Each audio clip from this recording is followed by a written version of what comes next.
5절에 예수님을 소개하는 장면들이 나옵니다. 그래서 오늘 5절 말씀을 한 번 더 우리가 설적이 넘어간 것 같아서 5절 말씀 중심으로 우리가 한 번 더 살펴볼 텐데요. 5절에는 예수님을 소개하는 장면들이죠. 자, 사도 요한이 계시록을 썼던 이때 당시에는 로마가 전 세계의 패권을 가지고 있는 겁니다. 그래서 그들이 부르짖었던 구호가 뭡니까? 팍스 로마입니다. 로마를 통한 세계 평화, 로마를 통한 세계 평화를 외치고 있었던 그때입니다. 그래서 다른 것 이유 없습니다. 로마 황제를 신으로 숭배하면 모든 평화와 안녕과 안정이 보장되는 겁니다. 그런데 문제가 뭡니까? 기독교인들이 문제인 겁니다. 왜? 하나님 외에는 우리가 그 누구도 섬길 수 없는 우리들, 그러니까 로마 황제를 우리가 숭배하고 숭상할 수 없는 거죠. 그들 앞에 신상 앞에 머리를 숙일 수 없는 겁니다. 그것만 하면 모든 것들이 다 보장이 되어집니다. 평화와 안정과 안녕과 성공과 부와 모든 것들이 다 이루어지는 거죠. 근데 기독교인들에게 이 일들이 가능하지가 않는 겁니다. 그래서 예수님을 믿지 않는다면, 우리가 예수님을 믿지 않는다면 로마 황제가 주는 평화와 안정과 안녕을 마음껏 누릴 수 있습니다. 그런데 우리 주인이 누굽니까? 예수 그리스도시잖아요. 예수님 외에는 우리가 그 어느 것도 그 무엇도 주인으로 섬길 수 없다는 거죠. 그러니까 이 세력들과 우리가 부딪히게 되는 겁니다. 자, 로마 황제가 주는 평안과 안정과 안녕이 정말 진짜 평안이냐 하는 겁니다. 그러면서 주님 사도 요한을 통해서 뭐라고 얘기합니까? 로마 황제가 주는 평화, 그게 안녕이 진짜가 아니라는 거예요. 진짜 은혜와 평강, 안녕과 모든 좋은 것들은 누구에게로부터 옵니까? 성부 하나님으로부터, 성자 예수님으로부터, 성령으로부터 우리에게 주어진다는 것이. 삼위 하나님으로부터 우리에게 주어지는 그게 진짜 은혜와 평강이죠. 자, 미국에 가면 라스베가스가 있습니다. 라스베가스는 우리가 잘 아는 대로 도박장들이 있잖아요. 그 라스베가스에는요, 좀도둑이 없대요. 왜 그런지 아십니까? 왜 좀도둑이 없느냐면 마피아가 그 지역을 치안을 담당하고 있기 때문에. 여러분, 그게 진짜 안정입니까? 안녕이 평화입니까? 왜 좀도둑이 없느냐면 마피아가, 거기 좀도둑들이 돌아다니면 사람들이 마음껏 와서 뭘 못합니까? 도박을 못하는 거예요. 그러니까 마피아가 그 치안을 담당하는 거예요. 그래서 좀도둑이 없어야 마음껏 세계 모든 사람들이 와서 돈을 꼬라주고 가야 자기들이 잘 되는 거죠. 우리는 그걸 진짜 안녕이다, 평화다 말하지 않아요. 자, 나무에 거미줄이 쳐져 있어요. 거미가 거미줄을 쳐놔놓고 먹이를 기다립니다. 먹이를 기다려요. 파리가 지나가다 잘못해가지고 그 거미줄에 걸렸어요. 거미가 자기 먹이인 파리를 딱 지키고 있는 거예요. 그런데 거미가 파리를 지키고 있는 것은 먹이가 너무 이쁘고 사랑스러워서 지키는 게 아니에요. 파리가 거미가 나를 이렇게 지켜주니까 내가 너무 편안하고 너무 안정적이다 해서 거미줄에 팔베개하고 누워있으면 이건 아니거든. 우리가 무엇이 진짜 은혜요 평강인지 우리가 분명하게 알아야 된다는 거지. 사탄은 항상 두 가지의 측면으로 우리에게 공개가 하잖아요. 사탄은 항상 두 가지의 측면입니다. 우리에게 뭘 주면서 아무 일이 없는 무사안일함과 평화를 턱 던져주면서 우리로 하여금 그 평화에 속아서 영적인 생명력을 잃어버리게 만드는 거예요. 또 뒤로는 어떻게 합니까? 우리를 공격적으로 우리의 진짜 핍박과 환난으로 우리를 넘어뜨리게 하는 방법들이 있어요. 항상 성경에 보면 회유하고 또 속이고 부드럽게 접근하고 안 되면 공격하고 핍박하는 이런 방법들이 계속해서 나오는 것을 봅니다. 우리가 편안한 상태도 이게 진짜 성도들이 영적인 생명력을 잃어버릴 수 있는 진짜 평안이 아닐 때가 많다는 거죠. 로마가 기독교를 국교로 받아들이고 난 이후 중세 교회는 완전하게 무너져 버리고 타락해 버렸습니다. 완전히 짬뽕이 되어버리고 섞여져 버렸어요. 그 결과 교회 안에, 지금 교회 안에 중세 로마 또 아니면 바티칸, 천주교로부터 흘러 들어온 우리 교회 안에 잘못된 요소들이 엄청나게 많아요. 수백 년을 지나오다 보니까 이게 진짜인지 가짜인지 이제 구분이 안 되는 거예요. 그때 당시 카타콤이나 지하, 동굴 숨어서 핍박을 견디면서 신앙생활하던 성도들이 무사안일과 태평한 시대가 왔을 때에 오히려 영적인 생명력을 잃어버리고 교회가 타락하기 시작했다는 거거든요. 무사안일과 태평, 그 다음에 동시에 환란에 넘겨지는 핍박이 우리에게 주어지므로 성도들이 그 무사안일과 공격으로 말미암아 성도들이 무너질 수 있는 그 상황 가운데 주님께서 위로의 책으로 주신 것이 바로 이 계시록 책입니다. 그리고 그 무사안일과 태평, 세상이 주는 평안함과 안락함에 무너지지 말고 환란이 닥쳐와도 무너지지 말고 성도야, 교회야, 여자야, 신부야 이겨라. 그런데 그냥 이겨라고 하면 재미가 없잖아요. 뭘 보고? 이미 그 앞에 누군가가 이겨본 경험이 있고 이겨본 전철이 있으면 이것처럼 이렇게 이겨라 하고 말할 수 있잖아요. 주님이 그 전철, 그 모델을 뭘로 제시합니까? 바로 충성된 정인이시요. 그죠? 죽었다가 먼저 나시니 그 다음에 뭐라고 얘기합니까? 충성된 정인이요. 죽은 자들 가운데서 먼저 나시고 땅의 임금들의 머리가 되신 진짜 왕 중의 왕이신 예수 그리스도가 모델이 되어지는 거예요. 그러면서 이 우리의 왕이 되시고 우리의 구세주가 되신 우리 주 예수님을 바라보면서 이겨라. 교회야 이겨라. 교회야 견뎌라. 우리에게 위로해 주시는 말씀들이죠. 5절 말씀은 또 충성된 정인으로 죽은 자들 가운데서 먼저 나시고 땅의 임금들의 머리가 되신 예수 그리스도로 말미암아 은혜와 평강이 너희에게 있기를 원하노라. 여러분 계시록의 말씀들은요 거의 80~90%가 구약에서 그대로 인용되는 것들이 많습니다. 구약과 연결시키면 구약의 말씀들로 인용이 된 것들이에요. 사실상 요한은 거저먹은 겁니다. 다 보여줬죠. 다 구약에 이미 기록되어져 있죠. 그러니까 요한은 거저먹은 거예요. 예전에 원종수 권사님입니까? 아주 간증 막 하고 이랬던 원종수 권사님이 하나님께서 시험을 치는데 그냥 책이 쫙 넘어가가지고 몇 페이지 딱 보고 적었을 이런 간증들 들어보셨죠? 그래서 여러분들 그게 부러우실 때가 있었죠? 전혀 부러워하지 마십시오. 요한은 구약에 이미 말씀하신 것들 그대로 인용하고 또 주님이 보여주시는 그림들을 그대로 받아줬고 중간중간에 이제 추임새나 이런 것들을 요한이 이제 해야 되는 부분들이 있죠. 그러면 이 5절 말씀 충성된 정인이시여 죽은 자들 가운데서 먼저 나시고 땅의 임금들의 머리가 되신 이 구절도 구약의 어딘가에 있을 것 같아요. 그죠? 있을 것 같아요? 없을 것 같아요? 한번 찾아볼까요? 1분단은 창세기부터 2분단은 이사야부터 이렇게 찾으라면 오늘 밤새도 못 찾을 거예요. 시편 89편을 한번 보겠습니다. 시편 89편. 시편 89편 27절 말씀.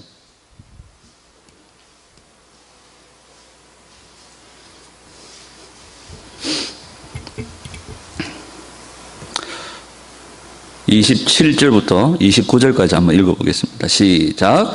내가 또 그를 장자로 삼고 세상 왕들에게 지존자가 되게 하며 그를 위하여 나의 인자함을 영원히 지키고 그와 맺은 나의 언약을 굳게 세우며 또 그의 후손을 영구하게 하여 그의 왕위를 하늘에 날과 같게 하리로다.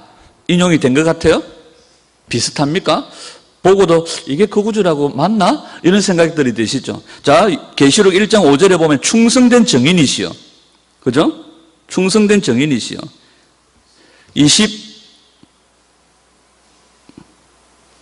27절에 보면 내가 또 저를 장자로 삼고 이게 뭡니까? 먼저 나신 겁니다. 주님이 먼저 나시고 세계 열왕의 세상 왕들에게 지존자가 되시며 땅의 임금들의 머리가 되신 거예요. 그 다음에 이게 우리나라 지금 개역 개정에서는 많이 바뀌었잖아요. 많이 바뀌었는데 그 전에 가지고 있던 성경에 궁창의 확실한 증인이 되시고 그를 위하여 나의 인자함을 영원히 지키고 그와 맺은 나의 언약을 굳게 세우며 그의 후손을 영구하게 하여 그의 왕위를 하늘과 같게 하리라. 이 말씀이 시편 89편 말씀이 계시록 1장 5절에 충성된 증인이시오 죽은 자들 가운데서 먼저 나시고 또 확실한 땅의 임금들의 머리가 되시는 진짜 왕이심을 우리에게 증언해 주는 뒷받침이 되는 구절이라고 할 수 있습니다.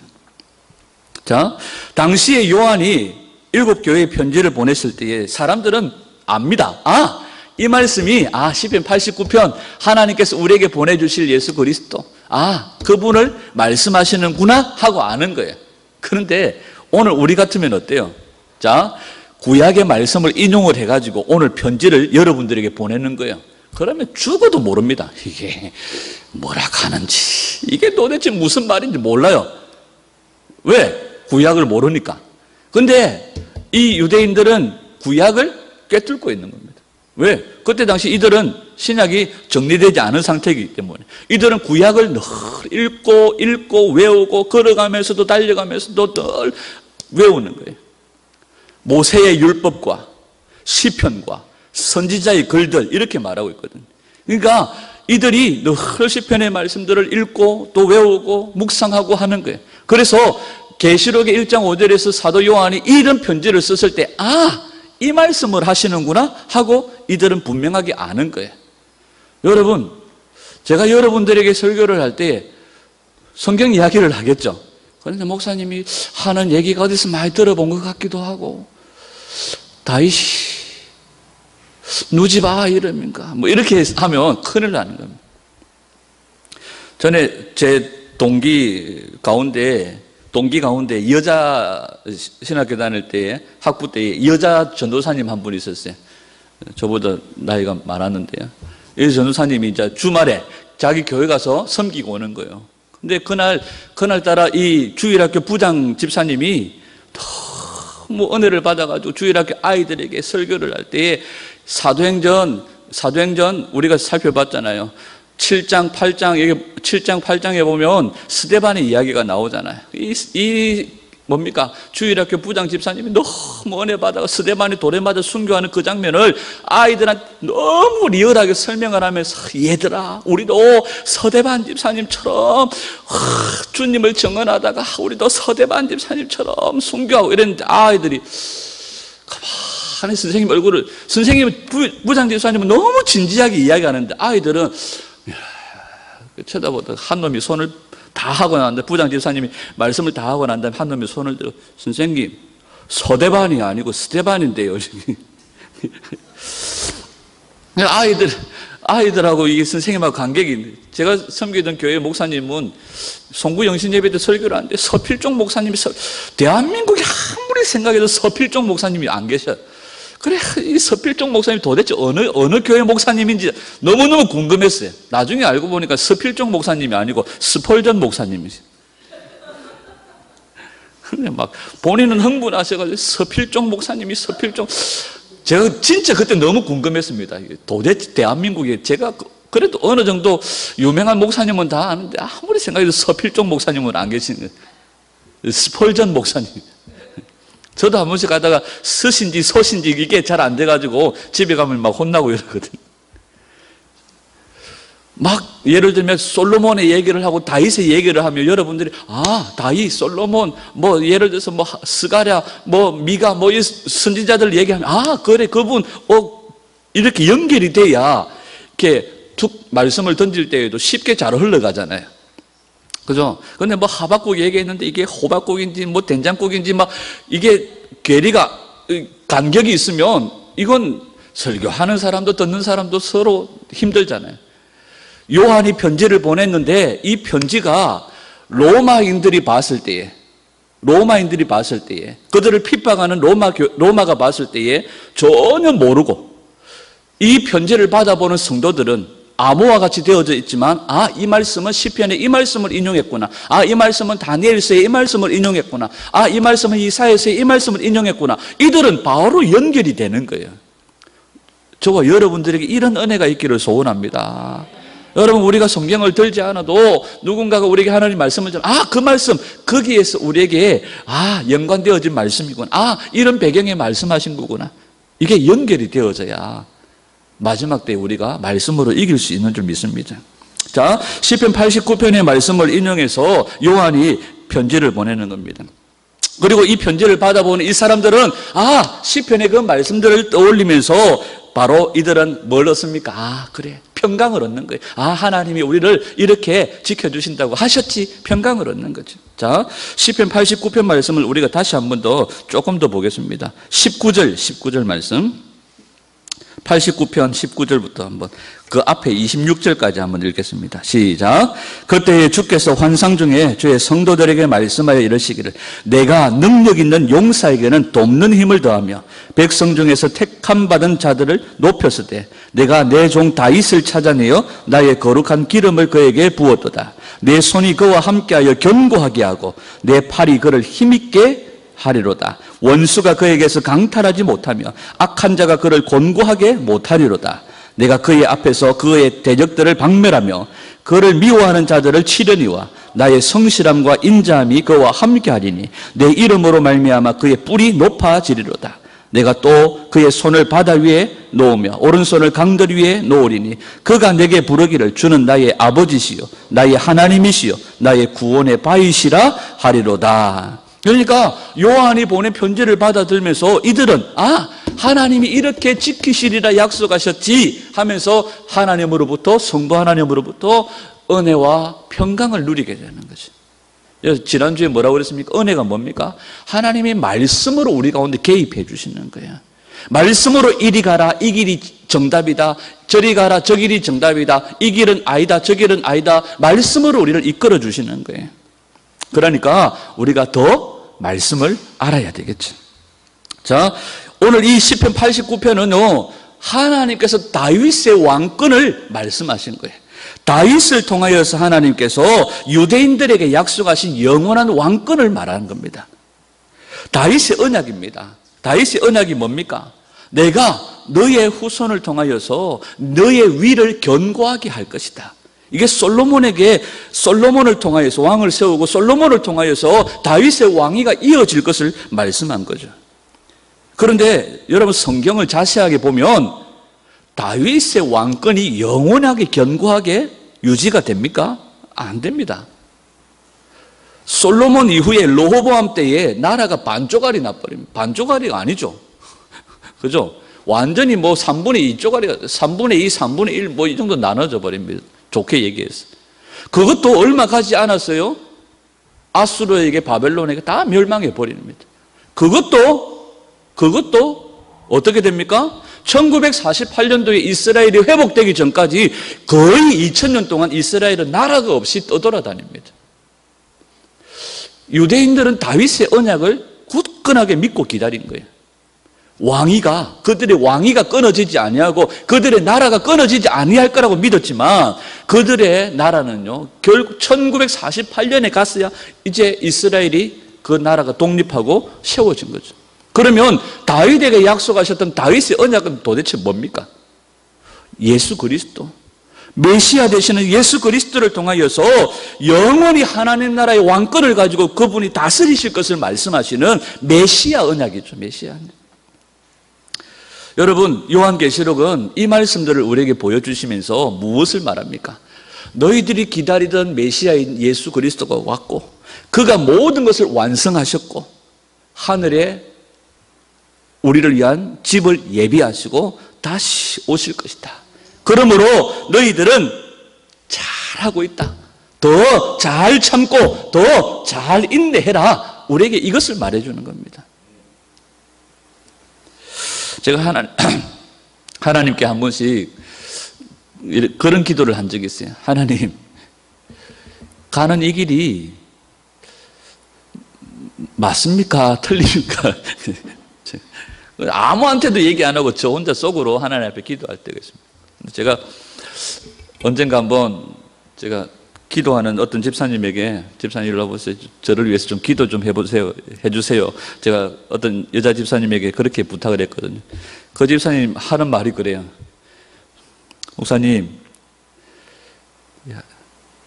자꾸 갸우뚱 하지 말고 이 길이 맞나 제가 그분하고 얘기를 해본 이 부분을 얘기한 적도 없어요. 이 길이 맞나 저 길이 맞나 자꾸 두리번 갸우뚱 하지 말고 믿음 가지고 바로 가세요 이러더라고요. 그래서 제가 속으로 조금 뜨끔했었어요. 여러분, 우리 주님이 우리에게 말씀하세요. 주님이 모든 왕권을 가지고 온 세상을 다스리시고 열방을 다스리시고 하나님 나라의 왕권을 가지고 우리 주 예수님이 다시 오실 것입니다. 그러니까 잘 참고 잘 견디고 잘 이기라고 우리에게 말씀하시는 거예요. 사랑하는 딸아, 사랑하는 여자야, 교회야. 이게 뭐 여자만 얘기하는 것이 아니라 우리가 창세기 3장 15절에 그 여자, 그죠?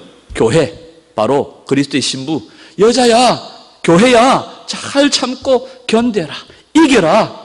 우리 주님이 그걸 말씀하시는 거예요. 그러면서 우리 주님이 예수 그리스도는 충성된 정인이시요. 충성된 정인이시요. 그 다음에 죽은 자들 가운데 먼저 나신 이시요. 그 다음에 땅의 임금들의 머리가 되신 분이시다. 이렇게 말하는 거예요. 이게 우리가 견디고 이겨야 될 어떤 내용의 샘플이 되는 겁니다. 한번 살펴보겠습니다. 먼저 충성된 정인이라고 말합니다. 자, 예수님은 이 땅에 오셔서 무엇을 증거하십니까? 하나님을 증거하시고 하나님을 보이시고 하나님 나라의 일들을 완성하신 분이 예수님이세요. 자, 구약 성경에 보면 하나님께서 보내셔서 하나님의 의도를 전파하시고 하나님 나라의 말씀들을 전달하는 사람들을 성경은 뭐라고 부릅니까? 선지자라고 부르는 거예요. 예수님은 선지자로서 하나님을 보여주고 하나님의 뜻을 전달하고 하나님 나라의 일들을 완성하신 분이세요. 여러분, 신명기 18장 18절에 보면 하나님께서 모세를 통하여서 그렇게 말씀하시죠. 너와 같은 선지자 하나를 일으킬 것이다. 그죠? 내가 그리고 내 말을 그의 입에 둘 것이다. 내가 그에게 명하는 것을 그가 무리에게 다 고할 것이다. 모세를 통하여 약속하셨던 하나님께서 일으키시고자 하셨던 참 선지자가 누굽니까? 예수 그리스도시거든. 바로 이 충성된 정인이라고 하시는 것은 그분이 참 선지자로 이 세상에 오셔서 하나님 나라의 일들을 말씀하시고 하나님 나라의 의도를 풀어내시고 하나님의 뜻을 온전하게 전달한 참 선지자라는 것을 우리에게 가르쳐 주는 겁니다. 거기에서 끝나면 안 돼요. 예수님이 착하고 충성된 정인이시다. 예수님이 충성된 정인이시다. 모세에게 약속하셨던 그 참 선지자가 바로 예수 그리스도다. 여기서 끝나면 그래서 이 참 선지자 되시는 예수 그리스도가 하늘로 성천하시면서 뭐라고 말씀하세요? 여러분, 예수님의 지상의 마지막 명령이 뭡니까?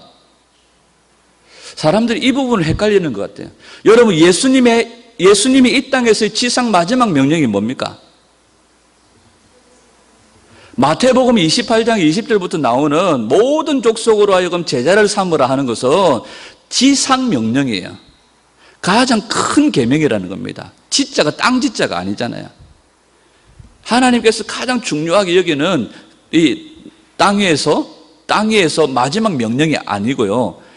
주님의 가장 큰, 예수님의 큰 계명이라는 거고, 예수님이 땅 위에서 마지막으로 우리에게 사명을 던져주고 가신 말씀이 뭡니까? 사도행전 1장 8절이에요. 성천하시기 전에 마지막으로 내뱉으신 말이 바로 이 말씀이잖아요. 성령이 너희에게 임하시면 너희가 권능을 받고 예루살렘과 온 유대와 사마리아와 땅끝까지 이르러 뭐가 되라? 정인이 되라는 거예요. 이 정인이 된다는 게 무슨 말입니까?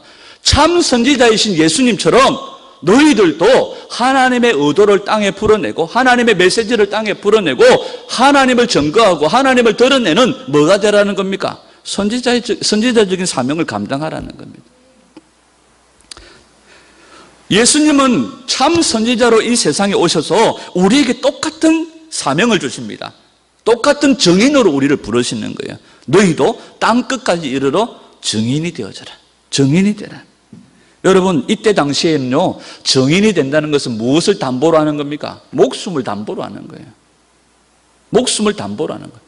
예수님을 믿는다는 것은 곧 뭐에 항명하는 겁니까? 로마 황제에게 항명하는 거요.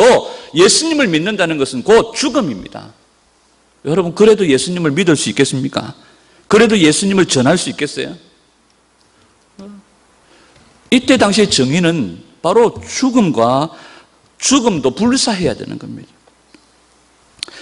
이제 우리 예수님은 충성된 정인으로서 교회들에게 그렇게 얘기합니다. 충성된 정인들아, 나의 사랑하는 교회야, 나의 사랑하는 신부들아, 지금 너희가 당하고 있는 그 고난, 지금 너희가 당하고 있는 그 어려움, 뭐 했다는 겁니까? 내가 이미 다 겪었다. 그리고 내가 승리했다. 내가 이겼다. 너희가 세상에서 환난을 당하나 담대해라. 내가 세상을 이기었노라. 그러면서 주님이 내가 충성된 정인으로서 하나님의 일을 잘 드러내고 하나님을 잘 증거하다가 나도 내가 고난받고 죽고 이겼던 것처럼 너희들도 잘 그 정인의 사명을 감당하고 잘 참고 견디고 이겨라. 주님이 우리에게 응원하고 계시는 거예요. 이게 바로 위로의, 이때 당시 정말 죽음을 불사하고 예수님을 믿고 예수님을 전하는 이들에게 이 메시지만큼 위로가 되는 게 없어요. 같은 어려움을 당해본 사람이 같은 어려움을 당하는 사람들에게 던지는 메시지가 더 위로가 되죠. 그걸 겪어보지 않은 사람이 던지는 메시지, 위로의 말이지만 그닥 가슴에 와닿지 않을 거예요. 주님이 우리에게 말씀하세요. 내가 참 선지자로서, 내가 충성된 정인으로서 아버지를 드러내고 아버지를 증거하다가 고난받고 십자가에 죽었지만 내가 이겼다. 너희들도 참고 견디고 이겨라. 이렇게 말씀하는 겁니다.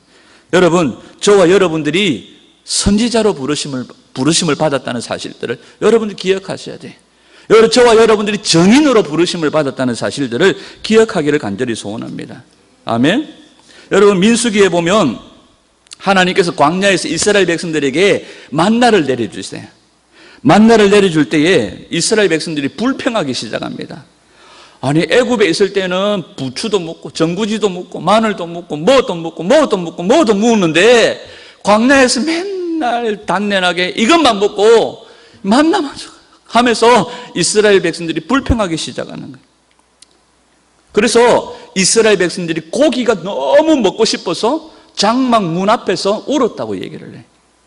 사람들이 희한하죠. 고기 먹고 싶으면 자기 집 침대 이불 뒤집어 쓰고 고기 먹고 싶어 이렇게 뭐 기도하든지 이래야 되는데 집 대문 밖에 나와가지고 전부 다 대문 밖에 나와가지고 고기 먹고 싶어 하면서 불평했다는 거예요. 혹시 지나가다 그런 분들 보시면 경찰에 신고하셔야 돼요. 여러분, 오늘 이스라엘 백성들이 고기 먹고 싶어서 어디서 울었다고 얘기합니까? 장막 문 앞에서 울었다는 거예요. 무슨 뜻입니까? 모세와 하나님을 향하여 불평했다는 겁니다. 그때에 하나님께서 모세가 하나님 앞에 기도합니다. 하나님, 아니 내가 야들을 낳았습니까? 아니 하나님, 야들이 내 새끼입니까? 나한테 왜 이렇게 무거운 짐을 지우십니까? 이러니까 하나님이 내 앞으로 나온다. 70인 장로들을 다 데리고 내 앞으로 나온나? 이렇게 얘기합니다. 그랬더니 이 모세가 70인 장로들과 함께 하나님 장막에, 하나님의 성막에 들어갔더니 그때에 성령이 임하십니다. 그러면서 그들이 예언을 하기 시작해요.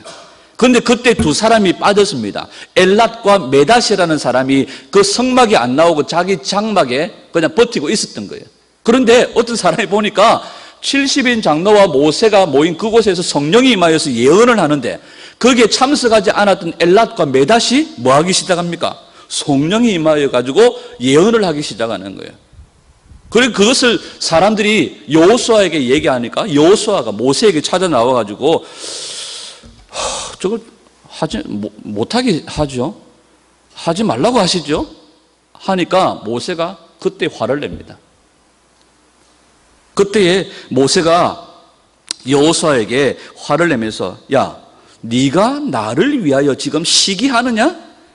여호와께서 그 신을 모든 백성들에게 주사 다 선지자가 되게 하기를 원하노라. 이렇게 얘기하세요.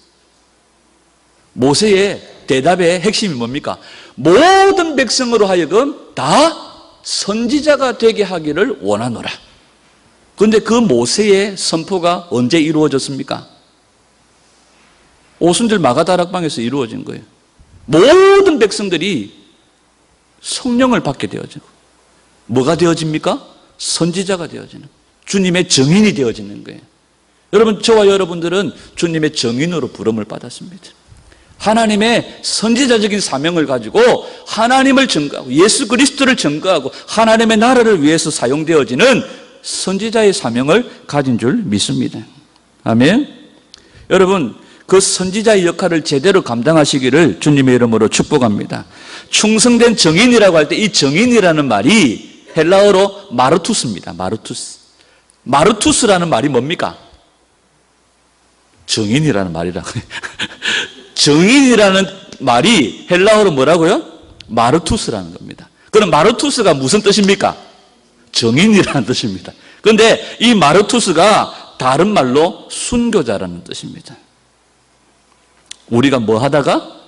예수 그리스도를 증거하다가, 우리가 하나님 나라를 증거하다가 우리가 목숨까지도 그를 위해 드릴 수 있는 사람이 되어져야 돼. 왜 우리가 예수님을 증거하는데 순교자가 될 수 있습니까? 대적이 있기 때문입니다. 악한 마귀가 그 일이 이루어지지 못하도록 대적하기 때문입니다. 우리가 예를 들면 예수님을 전하고 전도를 하고 있는데 삼강사 주지가 지나가다가 너무 수고하십니다. 너무 고생이 많으십니다. 제가 바카스를 한 명 사가지고 왔는데 좀 잡수시면서 더 힘을 내서 전도하세요. 이런 일이 있습니까? 없습니까? 그 삼강사 주지가 예수님을 주인으로 모셔드리지 않는 한 그런 일은 없어요.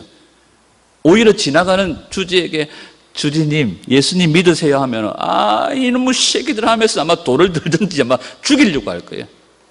대적이 있기 때문에 우리가 정인으로 사는 것들이 때로는 목숨을 걸고 해야 될 일들이 있다는 거예요. 여러분, 예수님은 하나님 나라를 증거하고 하나님을 증거하고 하나님을 드러냄으로 인하여서 어떻게 됐습니까? 예수님은 죽었어요.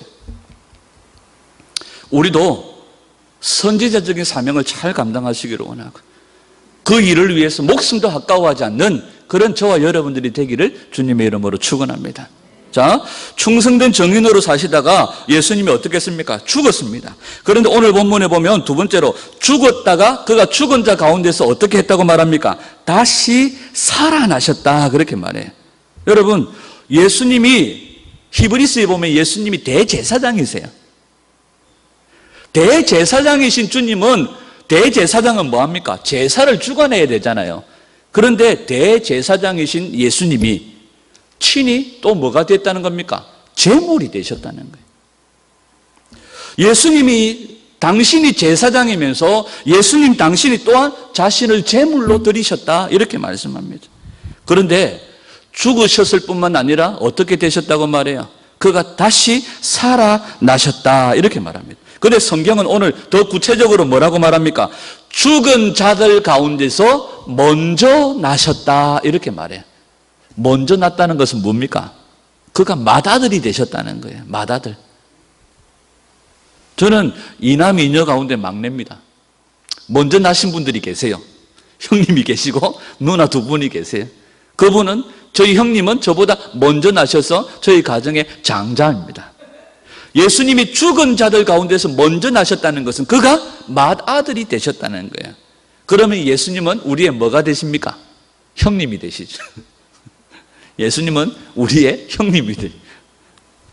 자, 그분은 살아나셔서 맏아들이 되셨습니다. 맏아들이 되셨다는 것은 그 뒤로 줄줄이 뭐가 있다는 겁니까? 동생들이 있다는 거예요. 동생들이 줄줄이 있다는 겁니다. 자, 애굽에서 출애굽할 때의 마지막 재앙이 뭡니까? 장자들이 죽는 사건이죠. 애굽에서 이스라엘을 건지기 위해서 10가지 재앙을 내리셨는데 마지막 재앙이 바로 장자의 죽음입니다. 애굽의 장자들을 다 죽이세요. 그런데 어린 양의 피를 문설주와 임방에 발랐던 이스라엘의 장자들은 다 살아납니다. 그리고 주님이 그들에게 뭐라고 얘기합니까? 이스라엘의 장자 대신에 하나님께서 누구를 받으십니까? 레위 지파를 받으시는 거예요. 레위 지파는 이스라엘의 장자를 대표해서 하나님께 드려진 지파가 되어집니다. 여러분, 장자라고 하는 것은 남자를 대표하는 겁니다. 남자는요, 그때 당시 가족을 대표하는 거예요. 그러니까 장자는 장자는 뭘 말합니까? 이스라엘 전체를 대표하는 겁니다. 그래서 하나님은 레위 지파를 이스라엘 전체를 받으신 것처럼 레위 지파를 하나님께서 받으신 거예요. 그래서 레위 지파는 평생 뭐합니까? 이스라엘을 대표해서 하나님을 섬기는 그 일들을 감당한다는 거죠. 여러분, 예수님이 맏아들이 되셨다는 것은 무엇을 말합니까? 그가 우리의 대표가 된다는 거예요. 그가 우리의 대표가 되시고, 그리고 우리가 그분과 함께하는 자들이 된다는 거예요. 예수님이 깃발을 들고 나를 따르라 하면 우리의 대표 되신 예수님을 따라서 우리는 그분과 함께 걷고 함께 나아가야 된다는 겁니다. 우리나라에서 이스라엘로 성지순례를 많이 가잖아요. 여행사를 통해서 성지순례를 가면 전부 다 깃발 들고만 다니는데, 관광 가이드가 따라오세요 하면 여기가 예수님의 무덤입니다. 네 하고 또 가고, 여기가 뭡니다 하면 네 하고 간대. 알고 보면 그 예수님의 무덤도 아니고 다 그냥 만들어낸 것. 그러니까 하도 한국에서 성지순례를 많이 가니까 깃발들이 여러 개가 따라다니는 거예요. 잘못해가지고 너무 깃발 따라가면 큰일 나는 거예요. 여러분, 예수님은 맏아들이 되셨다는 것은 그가 우리의 대표가 된다는 겁니다. 하나님은 우리를 예수님과 동일하게 여겨주십니다. 동일하게 여겨주세요. 제가 볼 때는 저희 어머니가 형님을 더 좋아하는 것 같아요. 그래가지고 전에 집에 예를 들어서 여름이나 언제 겨울이나 딸기가 생기면 형님 줄 거 따로 이렇게 똑 챙겨 놓는 거야. 저는 봐놨다가 형님 먹기 전에 다 훔쳐 먹어버리고 도망가 버리고.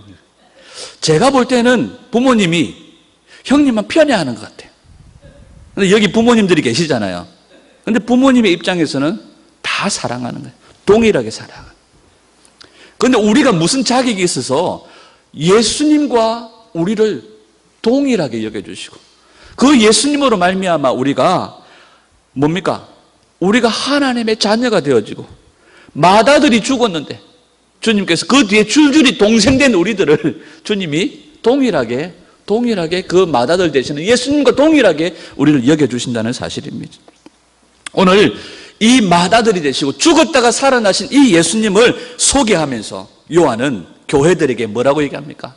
예수님을 우리 삶의 대표로 여기고, 예수님을 우리 삶의 대표로 여기고, 미리 살다가 가신 예수님의 고난을 본받았어. 우리도 예수님처럼 살다가 그가 다시 부활하시고 그가 다시 살아난 것처럼 우리도 그렇게 부활하고 우리도 그렇게 살아날 것이다.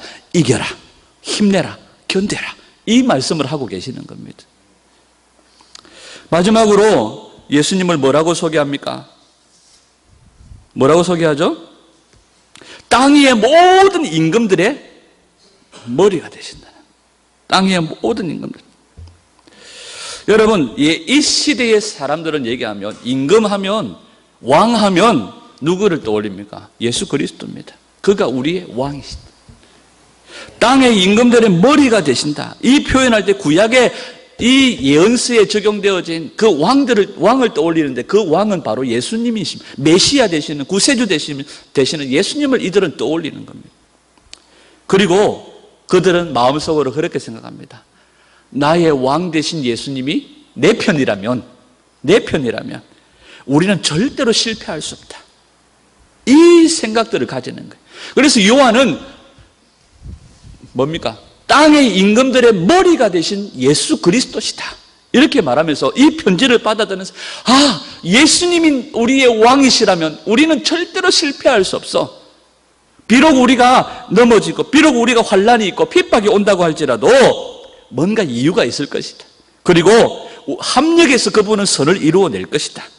까짓건 로마 황제의 권세보다 나의 왕 예수 그리스도의 권세가 더 크다. 그분이 나의 왕이시다. 그러면서 로마 황제의 권세하고 비교할 수 없는 예수님이 나의 왕이 되시니까 이겨라, 견뎌라, 참아라. 이 메시지가 바로 전달되어지는 겁니다. 자, 정리를 한번 해볼게요. 요한은 핍박받고 고난당하는 성도들에게 충성된 정인이시요, 우리 예수님이 참 선지자이고 너희들이 선지자의 사명을 받았으니까 너희들도 예수님의 정인으로 충성되게 살아라. 그리고 그가 우리의 형님이 되신다. 하나님의 맏아들이 장자시다. 우리도 그의 뒤를 따라 줄줄이 순교하거나 그들을 주님처럼 우리가 고난을 당하게 되겠지만 그가 이기고 승리하시고 죽음을 이기셨던 것처럼 우리도 이기게 될 것이다. 참아라, 견뎌라, 이겨라. 그가 또 땅의 임금들의 머리가 되신 것처럼 땅의 임금들과 비교할 수 없는 권세를 가지신 왕이시다. 그분이 모든 것을 합력하여 선을 이루실 것이다. 이겨라, 견뎌라, 참아라. 이 메시지가 이 고백 속에 담겨져 있는 겁니다.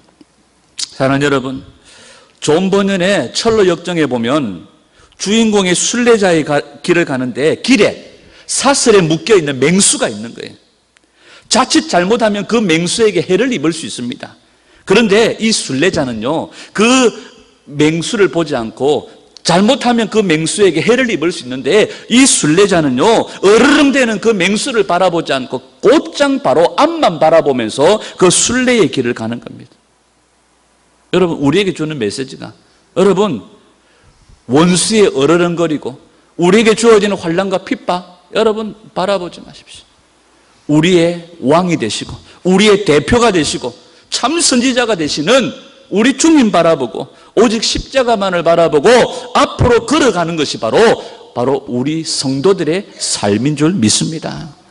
제가 이번 주 운전을 하면서 며칠 동안 제 머릿속에서 떠나지 않았던 게 뭐냐, 저는 운전을 할 때 좀 산만해요. 그래서 운전을 하면 앞만 보고 운전을 하면 되는데 저기 행복 칼국수가 있네. 또 쭉 지나가다. 저 아줌마는 이 여름에 옷을 저리 입고 또 쭉 가다가 저는 학교 안 가고 뭐하지? 이런 제가 운전을 하면서도요, 온 동네에 이렇게 간섭을 다 해요. 제가 이번 주 그 생각을 하면서 내가 왜 이렇게 산만하지? 앞만 보고 운전하고 가야 되는데 왜 이렇게 산만하지? 그런 생각들이 들어요. 여러분, 어르렁대는 맹수, 어르렁대는 여러 가지 원수들의 그 핍박과 환난, 여러분 무시하세요. 오직 십자가 바라보면서 앞만 보고 달려가는 성도들이 되시기를 축복합니다. 우리의 큰형님 되시는 예수님께서 다시 오실 때에 마귀의 모든 세력들을 멸하시고 세상의 모든 권세들을 멸하시고 심판하시기 위해서 이 세상에 다시 오실 때에 여러분 모든 것들을 회복하시고 만물을 회복하실 때에 주님께서 우리를 주님의 보좌 우편에 앉게 해주실 줄 믿습니다. 오늘 요한을 통하여 주신 이 메시지를 통하여 핍박받는 교회 성도들에게 주님이 주시는 메시지는 끝까지 견뎌라, 이겨라, 승리해라. 여러분, 엘리사의 좀 게하시의 눈에는요, 하나님의 불말과 불병거가 안 보이는 거예요. 원수만 보이는 거예요. 엘리사가 기도했습니다. 하나님, 저 청년의 눈을 열어주십시오. 눈이 활짝 열렸는데 하나님의 군대가 아람의 군대를 포위하고 있는 거예요. 저와 여러분들이 눈이 열려서 우리를 보호하고 계시는, 우리를 둘러 진치고 계시는 하나님의 군대를 보기를 간절히 소원합니다. 그리고 앞만 보고 나아가기를 소원합니다. 어떤 어려움이 와도 주님 우리를 지켜주셔서 안전합니다. 어떤 원수도 우리를 무너뜨리지 못합니다. 오직 영과 혼과 육을 능히 지옥불에 던지실 수 있는 분은 하나님밖에 없습니다. 아무리 어르렁대어도 원수는 입 빠진, 우리를 해롭게 어떻게 할 수 없는 그냥 마귀 새끼, 그는 이미 패배했습니다. 여러분, 우리는 주님 안에서 안전합니다. 여러분, 어떤 어려움이 와도 이를 꽉 물고 이기고 견디고 버티고 승리하시기를 축복합니다. 주님은 오늘 우리에게 얘기합니다. 사랑하는 내 아들아, 사랑하는 내 딸아, 이겨라. 사랑하는 내 딸아, 견뎌라, 승리해라. 내가 이겼다. 내가 이긴 것처럼 너희들도 이겨라. 주님 우리에게 말씀하시는 줄 믿습니다. 이 말씀들을 우리의 위로로 삼고 어떤 어려움 가운데서도 참된 정인으로서의 삶을 잘 살아가는, 이기고 승리하는 저와 여러분들 되시기를 주님의 이름으로 축원합니다. 기도하겠습니다.